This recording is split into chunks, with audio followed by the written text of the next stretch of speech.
كابتن عمار ذئب، شلونك؟ حبيبي شو اخبارك؟ وردة. صدق يقولون ان الميت عشان ينزل وزنه؟ لا لا، هاي نظرية مو صحيحة، حتى تتهموها. مال ما اتعشى وما اكل خبز وما اكل سمن وهو بالريوق ضارب لي 5 قرص خبز وكاهيتين وجيمر. لا غلط.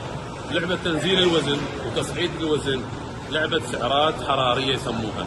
يعني اعرف احتياجي للجسم. السعرات الحرارية اذا تزداد عن الحاجة راح اسمن، واذا تقل راح اضعف. وان شاء الله انا ناوي انزل فيديوهات وافصل لكم التفصيل شنو السعرات شنو الاحتياجات شلون الواحد يتحكم بيها. فما له علاقه ما اتعشى وما اتغدى وما اتريق كذا، لا، هاي معلومه خاطئه جدا. نوعيه الغذاء طبعا ضروريه، اوقاتها، تقسيم الوجبات، كلها تتحكم بها زياده الوزن او انخفاض.